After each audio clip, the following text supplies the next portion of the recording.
對唔住。細仔，咪走啊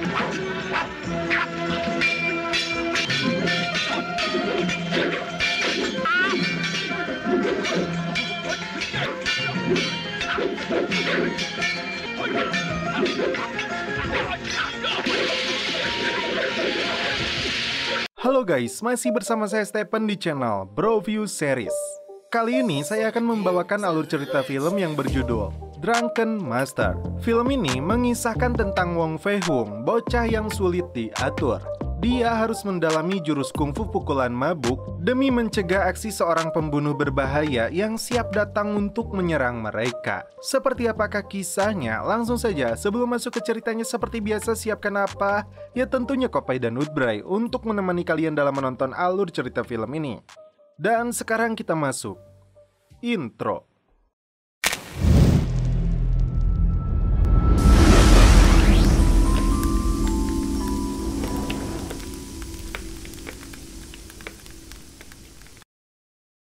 Di awal film, diperlihatkan aktor utama dalam film ini yaitu Jackie Chan yang berperan sebagai Wong Fei Hung.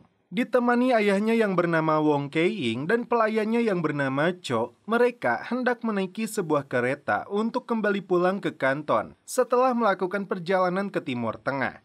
Ayah Fei Hung yang seorang tabib membawa beberapa ginseng dan sesuai aturan saat itu mereka harus membayar pajaknya. Fei Hung berencana untuk menyembunyikan ginsengnya, namun ayah Fei Hung tidak setuju. Tiba-tiba, duta besar Inggris datang untuk menaiki kereta yang sama. Fei Hung mendorong Cho hingga menjatuhkan koper milik si duta besar. Rupanya, Fei Hung menyembunyikan ginseng itu di dalam kopernya agar lolos dari pemeriksaan petugas. Ribuan orang berdesak-desakan agar dapat naik kereta lebih dulu, persis dengan kereta KRD di zaman dulu. Fei Hung sempat mengejar pencopet yang terciduk oleh ayahnya saat mencuri dompet miliknya. Saat kereta berhenti di sebuah stasiun, puluhan pedagang menawarkan barang dagangan mereka. Kesempatan itu dimanfaatkan juga oleh Fei Hung untuk mengambil kembali ginseng yang disembunyikan di dalam koper milik duta besar. Fei Hung terkendala dengan ketatnya keamanan di gerbong VIP ini. Tak kehilangan akal, ratusan bebek dilepaskan agar Fei Hung dapat memasuki ruang koper milik si duta besar. Tak diduga, seseorang lebih dulu menyelinap masuk untuk mencuri kotak yang sama dengan yang diambil oleh Fei Hung. Fei Hung langsung mengejarnya. Saat berada di kolong kereta, pria ini menyebut Fei Hung sebagai pengkhianat bangsa. Tentu saja Fei Hung tidak terima dan terjadilah pertarungan sengit di antara mereka.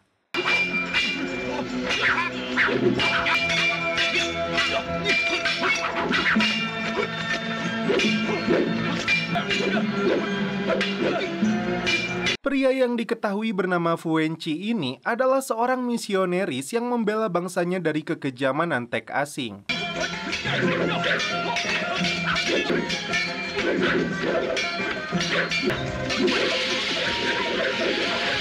Pertarungan berakhir ketika Fei Hung menyadari dia telah ketinggalan kereta. Dia juga dibantu Andy Lau yang berperan sebagai Zhang. Saat membuka kotaknya, Fu Wenqi salah mengambil kotak karena isinya ternyata adalah ginseng milik Fei Hung.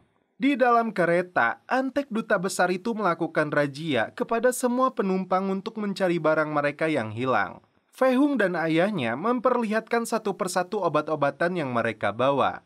Namun, ketika Fei Hung membuka kotak berkain kuning, ternyata isinya adalah sebuah segel kuno giok kaisar warisan dinasti Qing yang sangat berharga.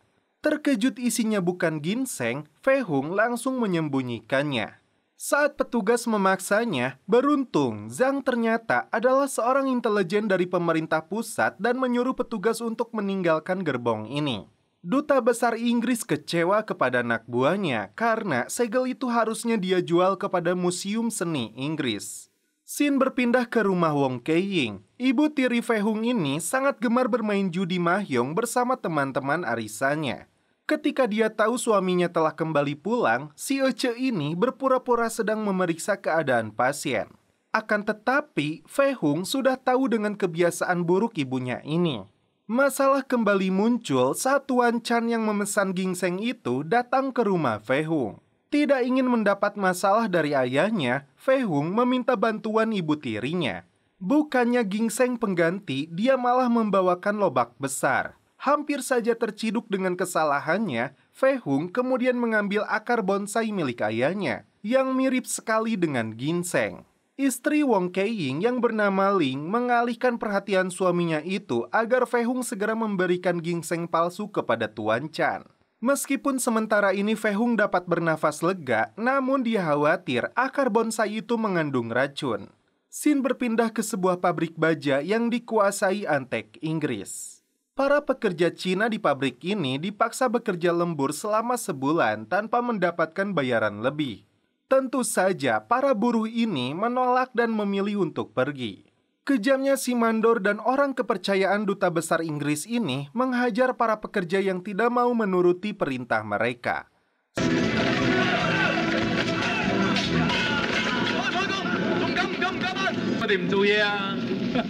Seorang pedagang ikan sekaligus ahli kungfu tinju bernama Chang San Fun naksir kepada wanita bernama Fun yang menjual ular.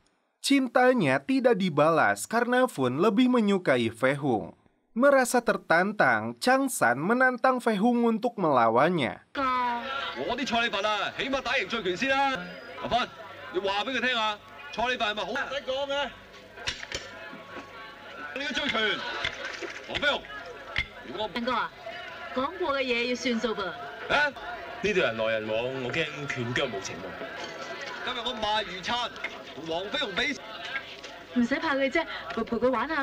Dalam pertarungan ini, Fei Hung sebenarnya unggul, namun dengan rendah hati dia menganggap duel ini berakhir seimbang.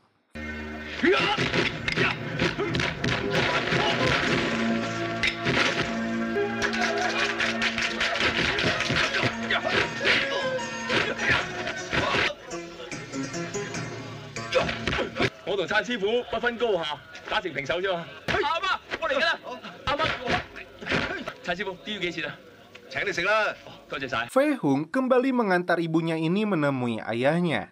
Rupanya, Antek asing membuntuti gerak-gerik Fei Hung yang dituduh mencuri segel giok mereka. Mereka menganggap Fei Hung membawa segel itu, padahal ibu Fei Hung berencana untuk menjual perhiasannya.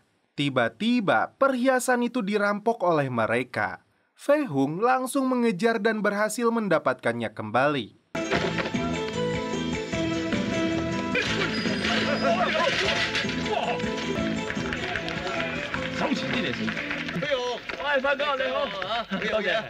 Komplotan asing ini langsung mengepung Fei Hung.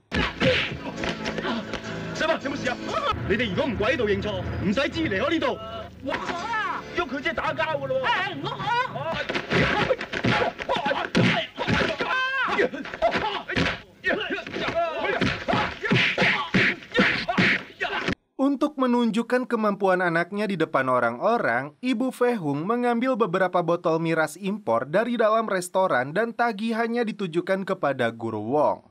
Setelah botol-botol itu dilemparkan kepada Fei Hung, benar saja jurus tinju mabuknya mampu mengalahkan komplotan Antek asing ini.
Tiba-tiba, ayah Fei Hung datang untuk melerai anaknya berkelahi. Yang membuat Wong murka, Fei Hung dalam kondisi mabuk berat. Dia dan ibunya Ling dihukum oleh Guru Wong. Wong makin marah saat melihat bonsai 300 tahun miliknya telah mati. Sebelum dipukuli, Ling beralasan dia sedang mengandung anaknya. Masalah bertambah besar saat istri Tuan Chan mengadu ginseng yang diberikan kepada suaminya adalah palsu, yang mengakibatkan dia keracunan. Cho langsung menunjuk Fei Hung yang melakukan semua itu. Guru Wong makin murka dan mencocoki kembali Fei Hung dengan segentong minuman keras. Hingga akhirnya Fei Hung diusir dari rumah ini. Di sebuah kedai makanan, Fei Hung kembali mabuk. Hidupnya merasa tidak berharga lagi. Tiba-tiba, komplotan antek asing itu kembali datang membawa bos mereka. Fei Hung yang sudah mabuk tidak terkendali, kali ini tidak mampu melakukan perlawanan.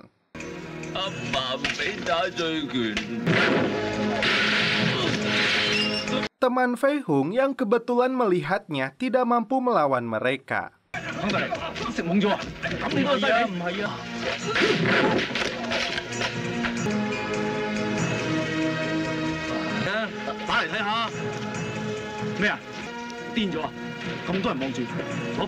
Di pagi hari, Fei Hung ditemukan digantung di gapura desa dalam kondisi telanjang tidak berdaya.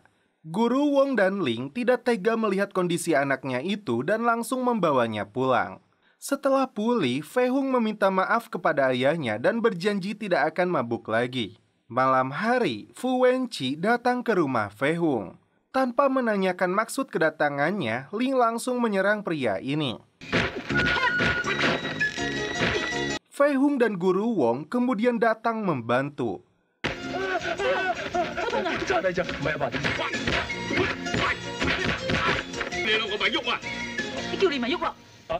Setelah menyebutkan namanya, Guru Wong menyadari dia adalah petugas Manchu yang dihormati para pejuang. Setelah terungkap tujuannya, Fei Hung dan para pelayan langsung mencari segel giok itu. Dan ternyata Cho menggunakannya sebagai ulekan. Di keesokan harinya, Fu Wenqi dan Fei Hung santuy di sebuah rumah makan. Menurut Fu, giok ini sangat berharga dan sebagai simbol kebesaran Cina. Jika dia membiarkan hal ini, maka pihak asing akan terus merampok benda-benda bersejarah lainnya, bahkan bisa jadi tembok besar Cina. Tiba-tiba, ratusan pembunuh bayaran dari geng kapak menyerang mereka berdua. Keahlian kungfu Mamang Jackie dan Fu Wen kembali diuji di lokasi ini. Mereka dibayar oleh antek asing untuk membunuh Fei Hung dan Fu Wen.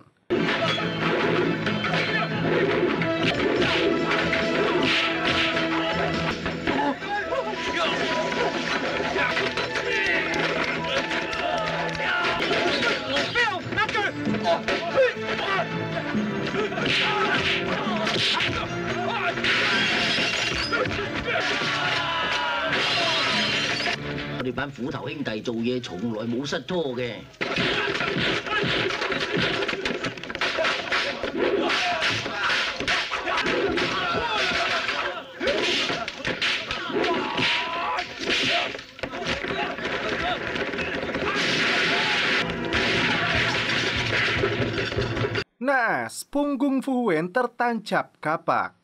Sebatang bambu yang dilumuri arak menjadi senjata ampuh bagi Fei Hung untuk melawan mereka.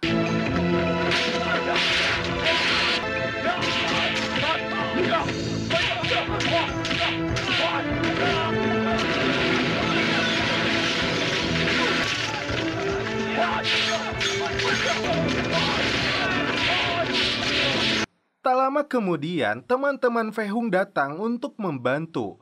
Naas, Fu Wen terkena tembakan senjata api. Segel itu kembali dirampas dari tangannya untuk dibawa ke kedutaan Inggris.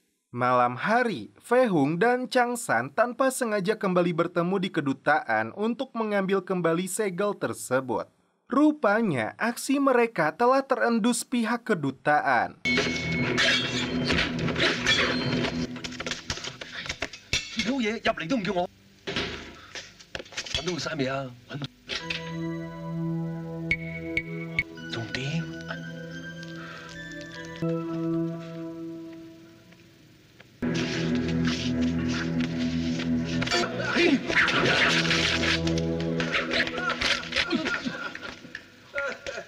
Mereka berdua dijebloskan ke dalam sel penjara dan dihajar habis-habisan tanpa ampun.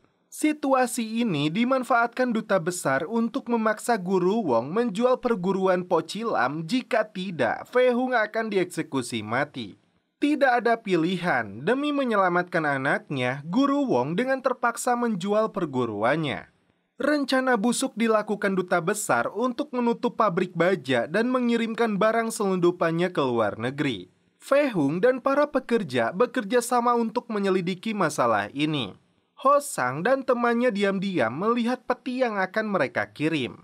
Rupanya, di balik pipa besi yang akan mereka kirim, disembunyikan artefak dan barang-barang antik kuno peninggalan dinasti Qing. Dibantu para pekerja, Ho Sang kabur dari pabrik ini untuk meminta bantuan.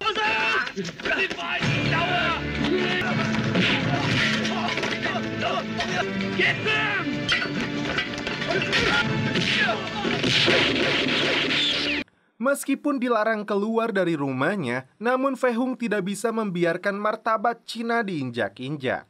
Mereka semua bersatu melawan para petugas keamanan agar Fei Hung bisa masuk ke dalam pabrik.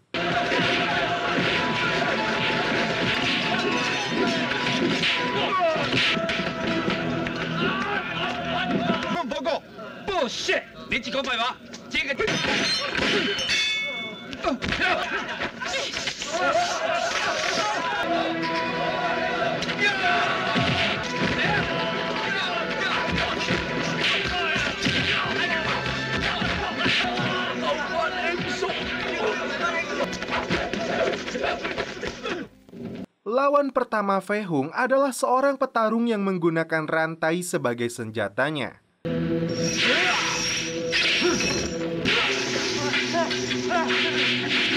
Hanya sebuah kipas yang digunakan Fei Hung untuk melumpuhkannya.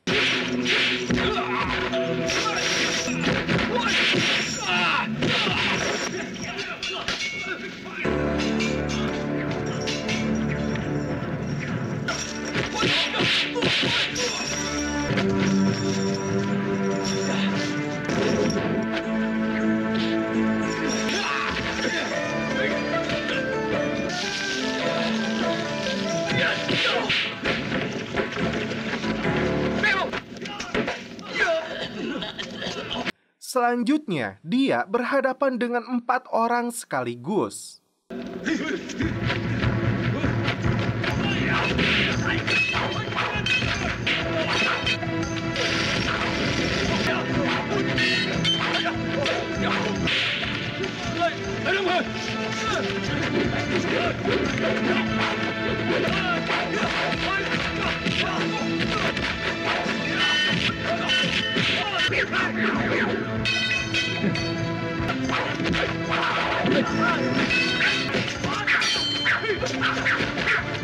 Setelah berhasil mengalahkan anak buahnya, Fei Hung dibuat kewalahan saat berhadapan dengan si kaki besi.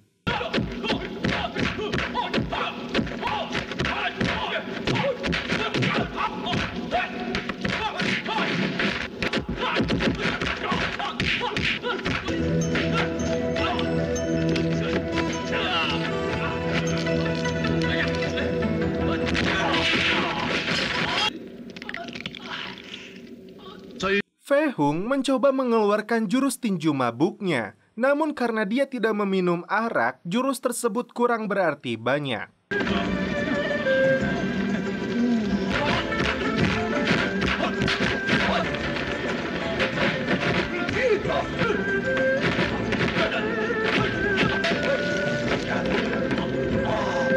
Mereka berbuat licik hingga Fei Hung tercebur ke dalam kobaran api. Di saat itulah Fei Hung menemukan kekuatannya kembali ketika meminum bensin Pertamax Turbo.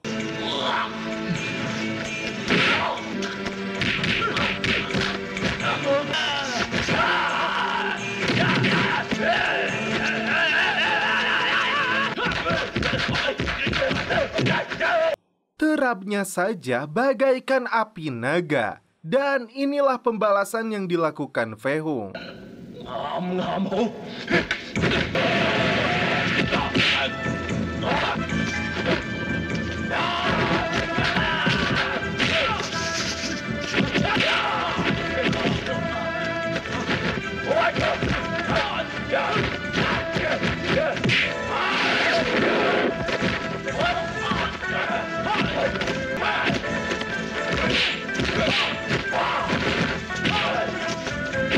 Jurus tinju mabuknya benar-benar sempurna, tidak ada yang mampu menandinginya.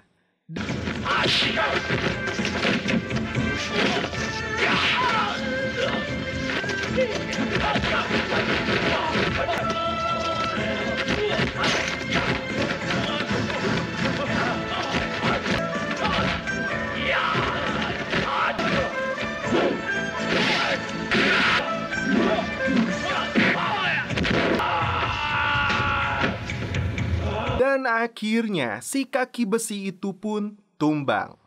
Di akhir cerita, pemerintah Cina memberikan penghargaan kepada Fei Hung dan keluarganya atas aksi mereka dalam mengungkap pencurian barang-barang antik. Dan setelah itu film pun berakhir. Oke guys, bagaimana menurut kalian alur cerita film Drunken Master ini? FYI, adegan pertarungan sepanjang 7 menit di akhir film membutuhkan waktu syuting selama hampir 4 bulan. Jackie Chan mengindikasikan bahwa satu hari syuting rata-rata menghasilkan 3 detik film yang bisa dipakai. Lalu, sang sutradara Lau Kar dan Jackie Chan sering berbeda pendapat ketika syuting. Sutradara Lau ingin menampilkan gaya perfilman tertentu seperti menggunakan slow motion, lensa lebar, dan sebagainya. Tapi Jackie menolak. Lau ingin gaya bertarung yang realistis dan menggunakan kabel saat berkelahi. Tapi Jackie merasa fans lebih ingin melihat gaya mabuk. Hingga pada akhirnya Lau keluar dari proyek ini dan Jackie menjadi sutradara untuk adegan pertarungan akhir. Namun tentu saja ada yang kurang ketika kalian menontonnya tidak dengan secangkir kopai. Suruput dulu.